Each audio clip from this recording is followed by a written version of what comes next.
Good morning and Shabbat Shalom and welcome. This is Valley Best Shalom Torah study for a Shabbos morning. I'm Rabbi Ed Feinstein, joined this morning by my dear smiling friend, Rabbi Marc Gellman of South Florida, and now of the Aspen Hebrew congregation. Marc, good morning and Shabbat Shalom.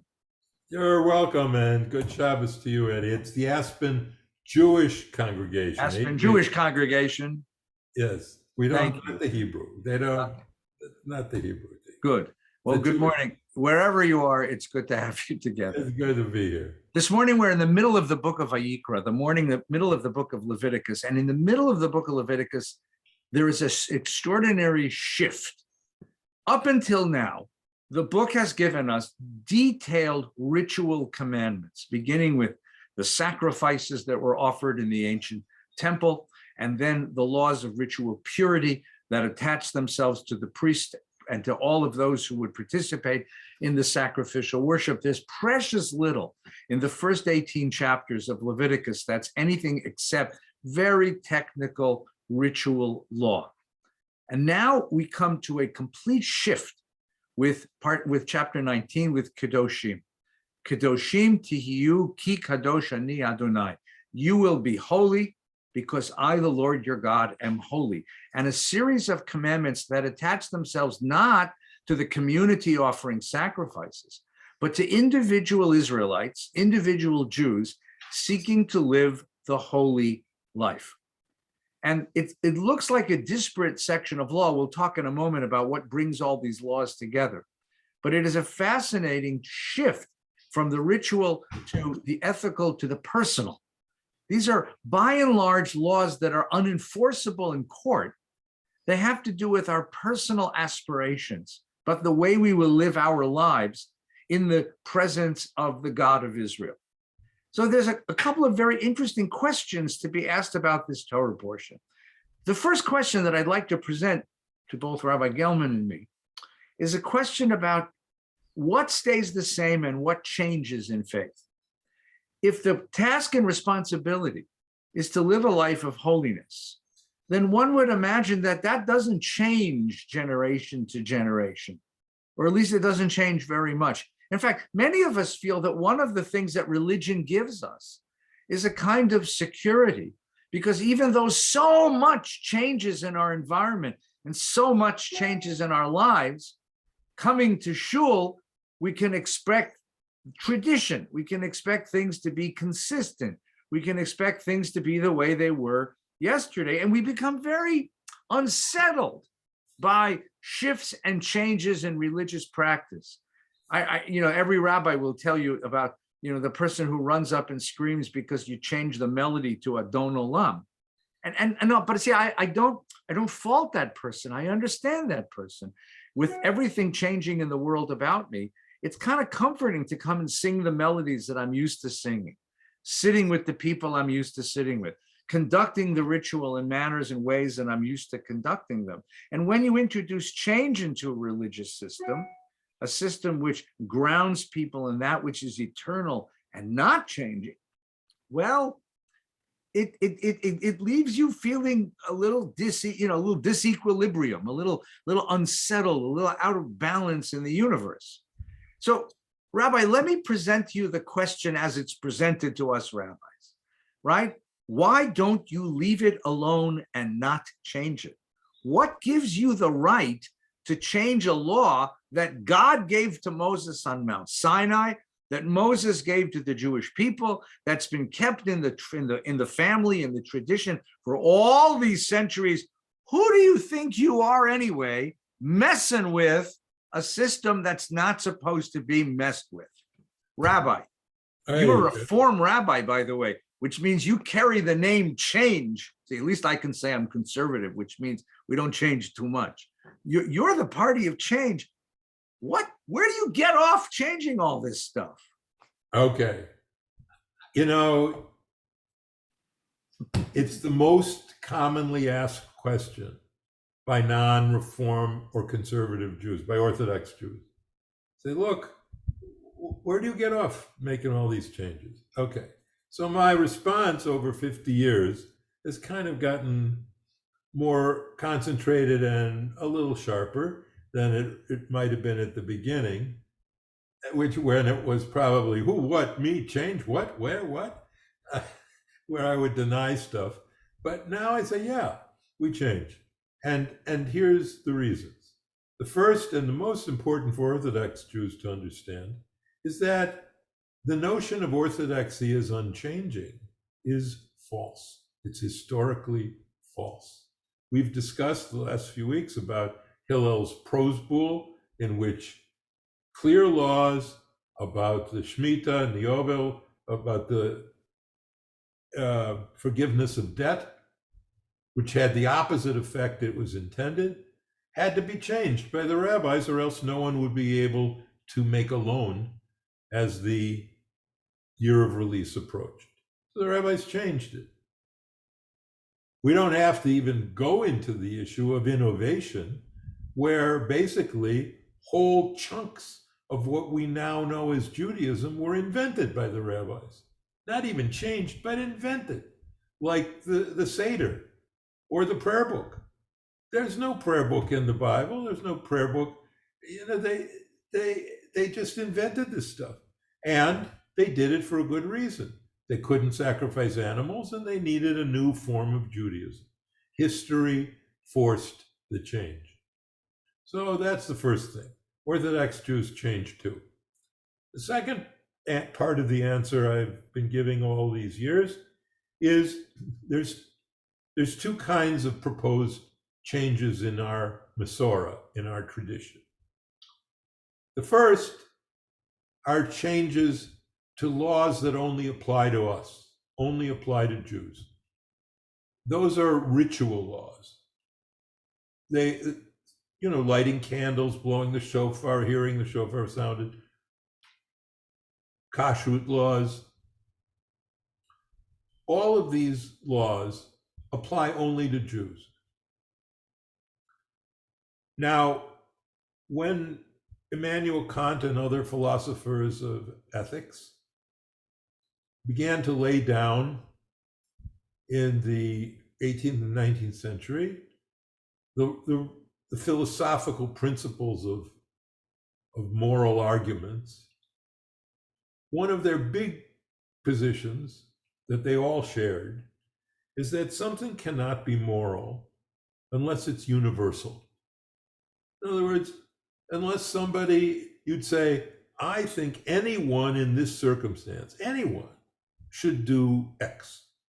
That makes it, you could be wrong about it, but that makes it a moral judgment because you can universalize it. It's not just for Jews. Lo tignov, don't steal, these are moral laws. And don't murder, that's a moral law. And so our view about change has been that we are more willing to change the ritual laws than the ethical laws, the laws that only apply to us, and to leave alone and to reverence the laws that apply to everyone. The third reason that I give is that there are things that we know in our heart are wrong in the Torah, because it was an old book written in a patriarchal society, and some of its values reflect, all of its values reflect that society. Some are revolutionary. But the law that my daughter should not have the same spiritual horizons as my son, to me in my heart, is wrong. It's wrong that he should be able to read from the Torah, be a witness in the Beit Din and so forth, and wrong that a woman should not be given the same privileges, spiritual privileges. There's also the law against homosexuality in this Torah portion, which I think is also wrong, that consensual love between people of the same sex, I think, is not an abomination as it says in the Torah. And I think we have to use our heightened consciousness about human sexuality and the way we are growing to understand human nature, to make changes that reflect our deeper moral understandings than existed, and let's not forget this, 3,000 years ago.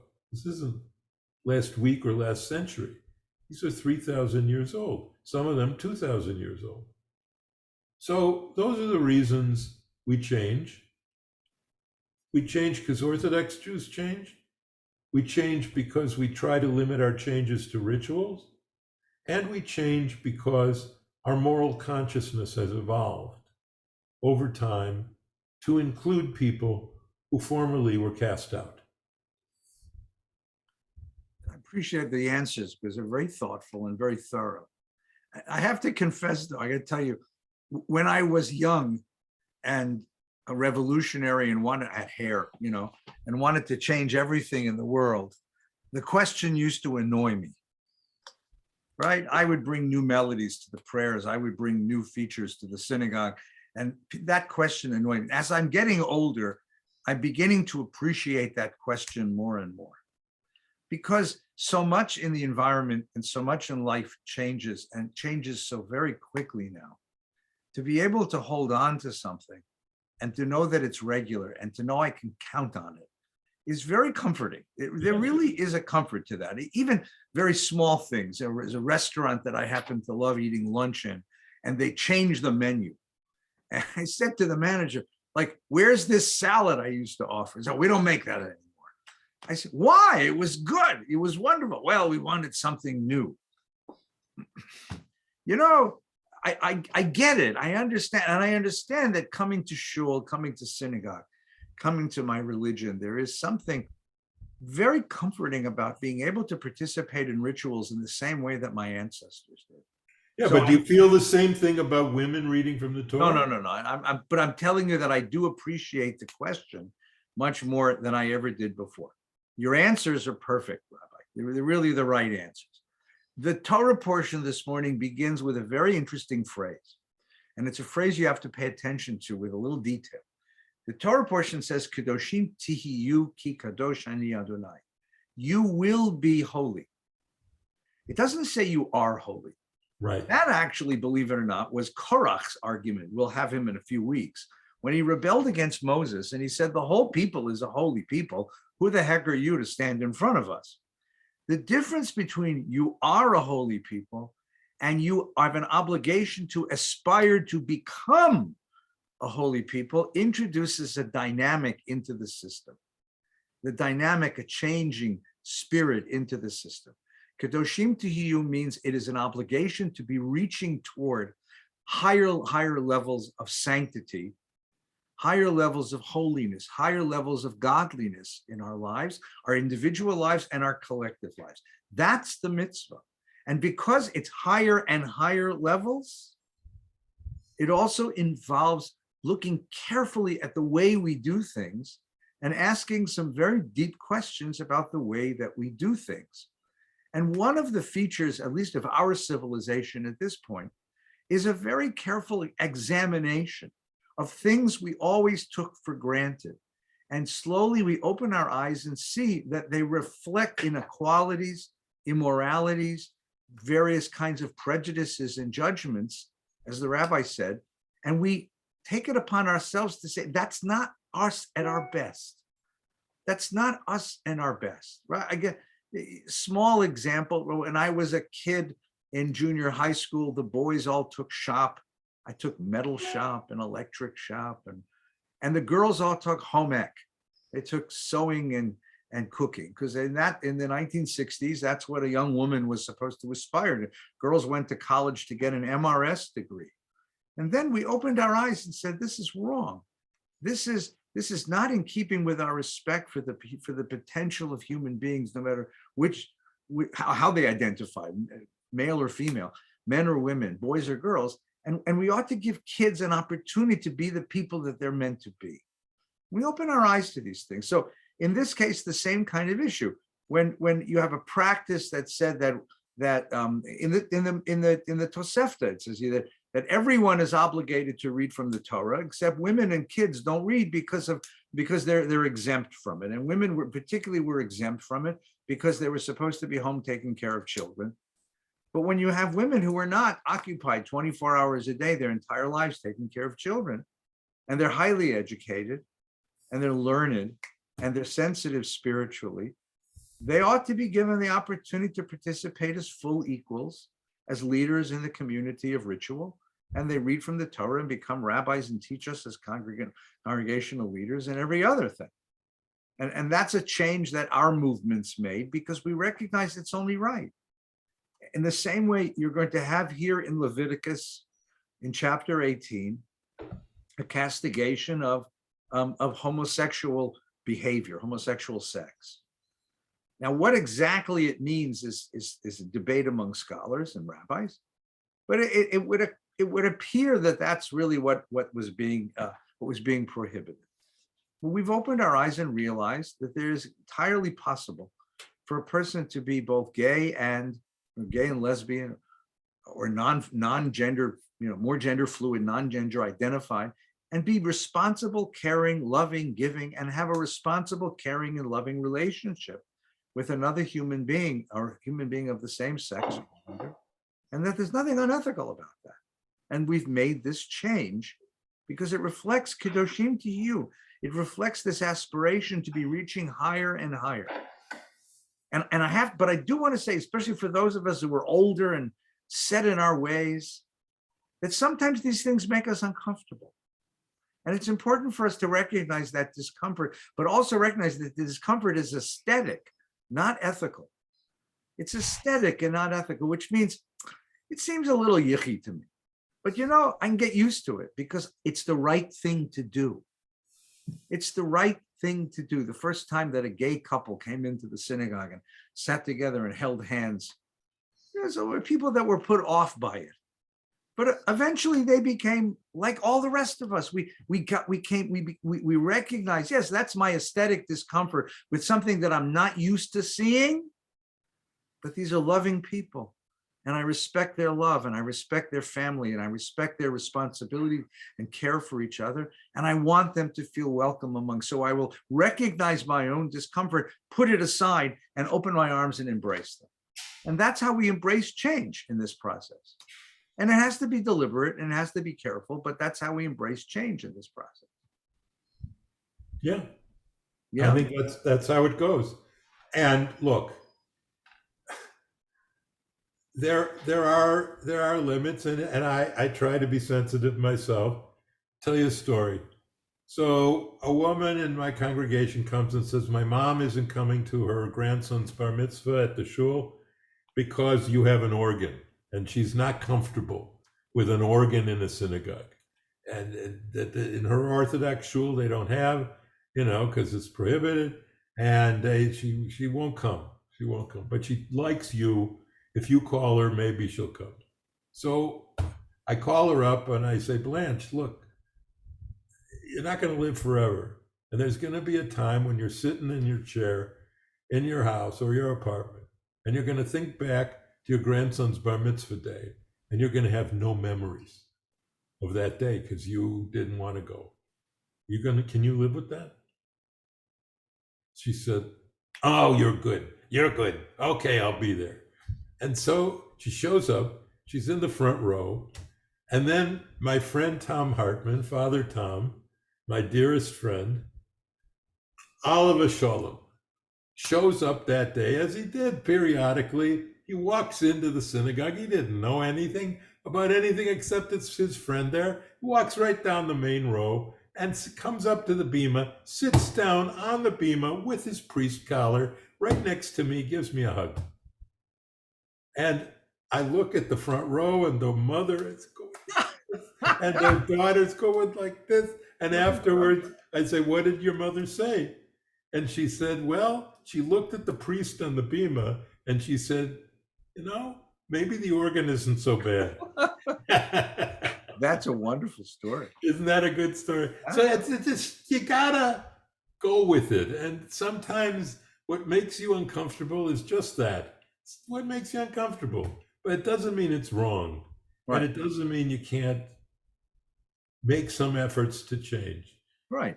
And But there are limits. There are limits, and there it's are limits. important. Right. Right. Let's talk about that, because there's now a big controversy about a synagogue in Chicago that's formed itself as an anti-Zionist, non-Zionist, I don't know how they say it, sure, they don't support the state of Israel. And On principle, and on not just principle, not yes. just because they got other things to do. But No. that's one of the principal identity, Yes. points of identity of this congregation. Yes, yes. We are the anti-Zionist shul in Chicago. I think that's over the line. And the other thing. But let me interrupt you for a second. But you see what's ironic about that? What's ironic about that was 100 years ago, Yeah. every traditional synagogue and every Reformed synagogue would have been in that camp.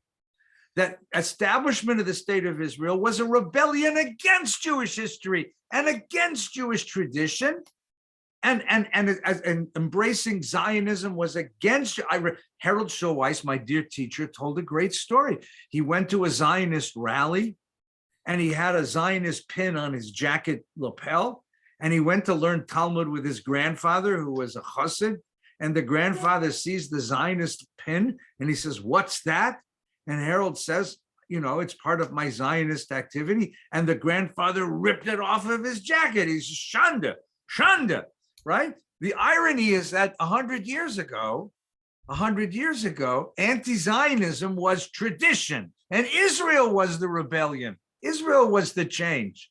And now we see it exactly the opposite. And now we see it exactly the opposite. So there it is. But now an anti-Zionist synagogue, in my view, is over the line. Right. And I would add to that, a Jew for Jesus place. I mean, look, I love Tommy Hartman was my best friend, and he was a priest, and he thought Jesus was the Son of God, and that's fine because he was a Christian. Right. But that's what it means to be Christian as opposed to being Jewish. And then here, once again, you go back in Jewish history to the founding of Hasidism, and the Vilna Gaon arranged it so that Shner Zalman, the first Lubavitcher Rebbe, was thrown in jail because he was a shanda, because he was a threat to the Jewish community, because he was introducing change in Jewish practice and Jewish thought, and the Misnagdim thought it was so egregious that they conspired with the Tsarist police to throw Shner Zalman into jail. And now we look at Chabad as ultra-Orthodox, as the epitome of tradition, right? Right. And because I bear the name Feinstein, I'm on the side of the Misnagdim just because that's what people were, so that's why Chabad guys see me and they cross the street. But, it's so interesting that one generation's rebellion becomes the next generation's orthodoxy. Well, yes, except there are certain limits. And there are limits, right. And the question is, what are the limits? Would you have ever imagined that orthodoxy could cross the limit and embrace a Jewish state? Could you imagine that orthodoxy could cross the limit and ally themselves with the forms of mysticism represented by Hasidism? Or that Hasidism would come back and embrace tradition and a sort of very rigid traditionalism that ultra-Orthodoxy represents? It's a very dynamic system. That's what's important to remember. It's always been a very dynamic system. And if you read Talmud, and it's unfortunate that American Jews don't read Talmud. You read the Bible. When you read the Bible, you're reading a monologue. I mean, it's a storyline. It's in Talmud that you feel the argument, the dynamism, the growth of a tradition. And you feel the tensions within the tradition, but they're dynamic tensions. And that's what we lose when we lose Talmud study from our faith. And we lose our stories when we lose the stories, or when we decide, this does bother me about change, that when we change because our political orientation, right or left, doesn't matter to me, the people we listen to politically have a certain view, so we change Judaism to make it that way. That bothers me a lot, because I think the reasons for change, this is what I've always loved about conservative Judaism in its best moments, is that it says, look, tradition has a voice, but not a veto. And or that may be us. And we say, we need to know what it meant. We need to know if there's some way to save it. We need to know if there's some way to understand it in a more modern way. And I like that. I like change that comes from knowledge of our story. So let's move now from this question of change to a question more specific to the Torah portion. The Torah portion begins with this phrase, Kedoshim tihiyu, ki kadosh ani Adonai. You will be kadosh, because I, God, am kadosh. Now, kadosh we translate as holy, sometimes sacred, but they're synonyms, so that doesn't help us. I want to understand what we mean by kedusha, what we mean by kadosh. What is this thing called holy? Obviously, it is of ultimate value. It is as close as we get to saying that something is of absolute value. After all, it is a quality of God that we are asked to live by. Kedoshim tihiyu, you will be kadosh, because I'm God and kadosh. You will share my kedusha. So, Marc, when you read that sentence, how do you understand kedusha? What is it we're being asked to live out, to live in, to embody? Well, I start by looking at the root meaning of kadosh, which means something set apart. Even something as profane as a temple prostitute was called a kadesha, from the same root. And the kadesha was set apart from the other prostitutes who worked the streets and the paths. These women were higher class hookers, I guess. And so the term, the root, has many applications outside of its spiritual meaning here in the parsha. So if it means something set apart, I want to take that meaning and look at it and then unfold it. And that means the quality that we possess or can possess to set ourselves apart from a world that contains within it forces that are against holiness. Holiness is to set ourselves against the qualities in the world that degrade and demean and oppress human beings. It means to follow in everything we do the story of our story, the fundamental story that we are made in the image of God. And that when we respect the holiness of another person, we are respecting God. That's what it means to me. So you see this as an intersection of, let's say, a religious ritual ethic and a moral ethic. Oh, definitely. I see it as a moral ethic. I don't see it as ritual really at all. But it's all filled with basically the sense of godliness. So it does have a religious aspect to it. It's not the same as, say, a more pragmatic secular ethic, for example. Correct. Right. It's emulating God by respecting the divine in all people. Beautiful. That's a lovely statement. That's a lovely statement. I've taught a different idea, and people that have heard me say this. What I like to do is a little word map. Remember, Wittgenstein had this idea that you define words by the other. So if you take a look at how we use the word, right? Friday night, I gather with the people I love the most around a table, raise a glass of wine, and I say a prayer called Kiddush. Same word, right? Two loving people bond themselves to each other with a ceremony called Kiddushin. A ring is put on a finger, and the words recited are Harei at mikudeshet li, Harei ata mikudash li. Same word, right? I lost my mom some years ago, 16 years ago. I stand up on her yard site. I stand up at Yizkor and I say a prayer called Kaddish. Kiddush, Kiddushin, Kaddish. You're right. They all have to do with being set apart. But the obverse of that, which is equally true, is they all have to do with connecting and bonding. They have to do with connecting and bonding together. I'm bonded to my family on Friday night. I make Kiddush. And Shabbos becomes Shabbos Kodesh, the time of bonding. I'm bonded to my wife through Kiddushin.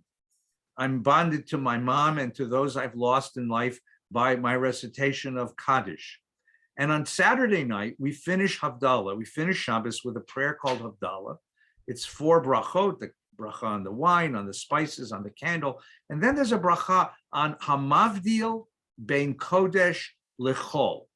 Hamavdil, the God, we bless God who distinguishes between Kodesh and Chol. The opposite of Kodesh is Chol.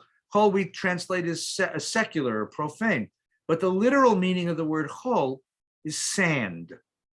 Sand, which if you pick up in your hand, falls right out of your hand because the grains of sand are not attached to each other. They're not connected.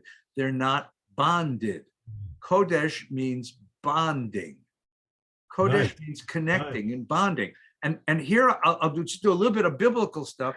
Remember that the guy who wrote, or the people who wrote Kedoshim, chapter 19 of Leviticus, also wrote chapter 1 of Genesis. And their image of the world that God created in the beginning was a world of oneness. It's a world where everything was interrelated with everything else and everything depended on everything else. And human beings carried the image of God into the world, as you said so beautifully.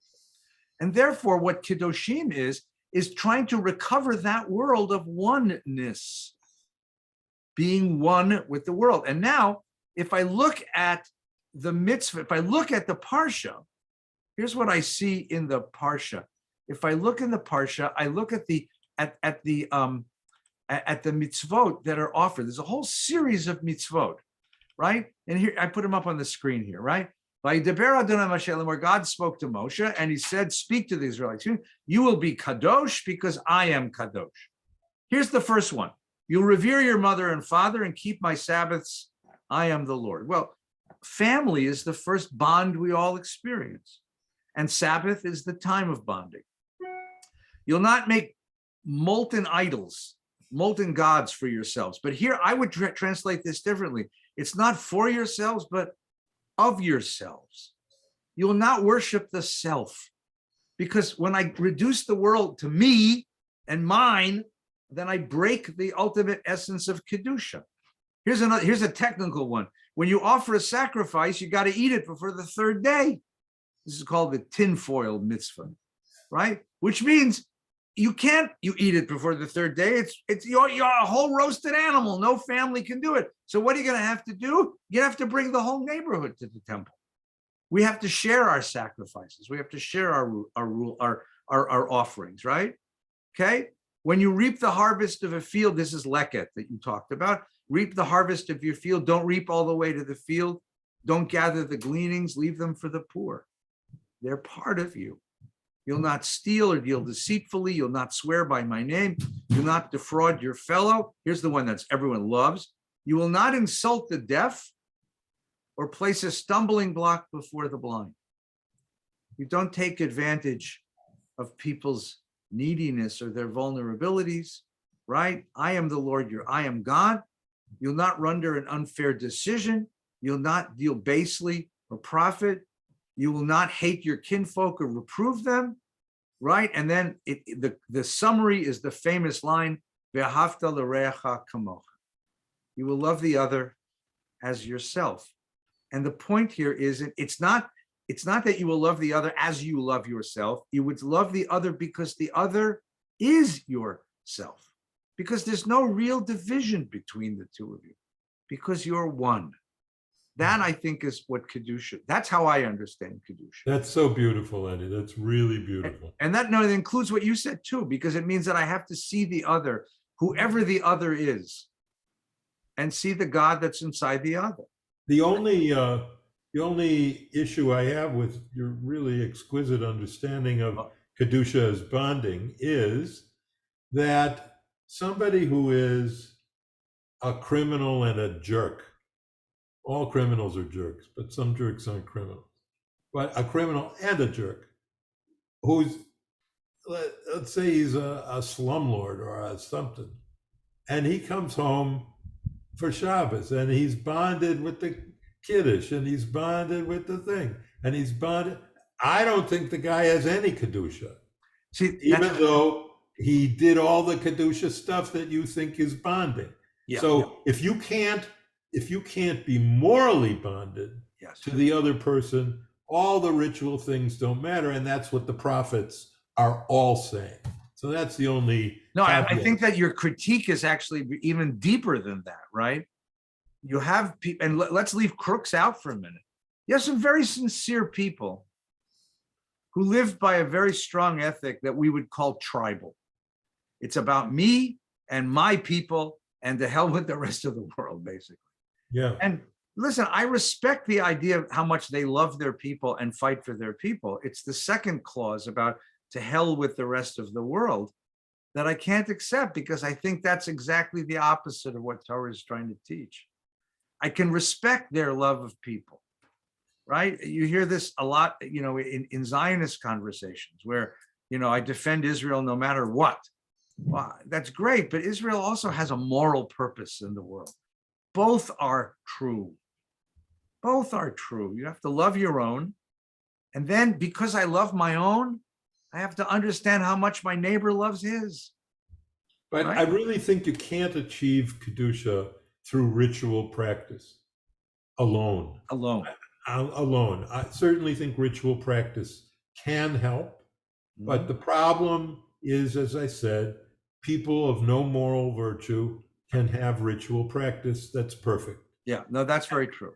And look, if I have a critique of Orthodoxy, one of my top 5 critiques is that, that this doesn't work for me, that people are admired and lauded and given all sorts of kavod in Orthodox shuls, just because they're observant. And I think it's wonderful if someone wants to be observant in that way. But I do think Kedusha is a moral concept. And the laws of this parsha are primarily moral laws. There's one I'd like to bring up, which we haven't discussed, lo teshakru. One of the questions I get about the 10 Commandments a lot is, why is there no commandment against lying in the 10 Commandments? There should be. I mean, there's a thing, don't perjure yourself, don't bear false witness. Right. But we all know that's an issue of the courts. Don't commit perjury.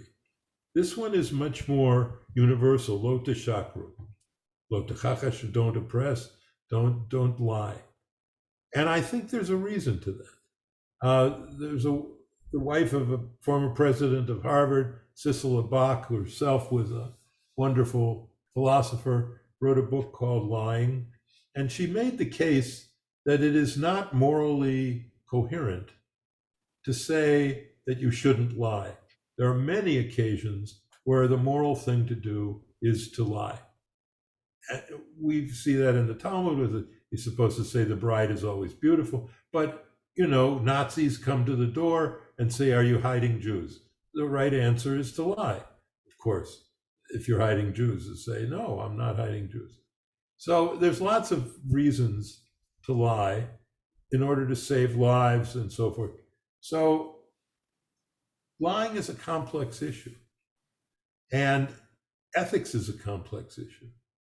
And that's why I go back to the first verse, which you brilliantly interpreted, which is Kedoshim Tihiyu. When I teach ethics, as I do in my incarnation as Dr. Marc Gellman, when I do that, I explain, first of all, to the class that in ethics, there is no right and wrong. There's 2 rights and 2 wrongs. And one of the difficulties in ethics, and one of the reasons I love it so much, is it requires that you look into the negatives of both options. We're going through a national debate on abortion right now, and that's the same thing with that. There's, the rights of a living human being, there's the rights of the woman. it's very, very complicated and agonizing to go through these ethical issues. And that's why God is generous and merciful with us. And God says, look, I'm not expecting that you'll get it. It's tzedek, tzedek, tirdof, kedoshim tu. Justice, justice you shall pursue. It doesn't say justice you shall do. It doesn't say you are holy. It says, look, I'm setting you on a path to pursue holiness, to pursue justice, but you're going to need to think these things through, and you're going to need to use your best soul to come out with the right solution. Mm-hmm. I think that's wonderful. What you're saying is, you can't, ethics is not something that lives in a book. It doesn't live in a book. There's a brilliant statement at the end of the Torah when Moshe says to the people, it's in the 30th chapter of Deuteronomy. He says to them, listen, don't think that all the stuff I've taught you is too hard. It's lo b'shamayim. It's not in heaven that you have to send someone to go get it. It's not across the sea that someone has to go get it. It says it's in your heart and in your mouth. It's in your heart, which means what? The real essence of Torah is not the book on the table, but it's the moral intelligence and moral imagination and conscience that you bring to the process. Yes. You bring to the process. And there are going to be moments when you're not sure. When you're not sure what the right thing is. A lot of moments in life when we're not sure. Don't look in the book, or you can look in the book, but don't look only in the book. Look within, think deeply, argue with other people, talk to other people, and grow with this. That's what it's supposed to be. Well, this is a Kedoshim, so let's wish each other a Shabbos Kodesh, a holy and good Shabbos, and wish everybody a very good Shabbos. We'll be following this broadcast, of course, with our morning service from Valley Beth Shalom this morning. Wonderful bar mitzvah. It's the first, Marc, it's the first great-grandchild in our congregation, first fourth generation kid to celebrate. His great-grandfather was one of the founders of the synagogue. Jed Sandler is his name. And his great-grandfather was Ray Sandler and Helen Sandler. And the great-grandson of the founder of the synagogue is having his bar mitzvah this morning in just a few minutes. And everyone's invited to watch. Oh, and that's so beautiful. Remarkable, isn't it remarkable? And we wish everybody a really good Shabbos and hope you'll see us very, very soon. Take good care. Shabbat Shalom. Thank you. Shabbat Shalom, Ed.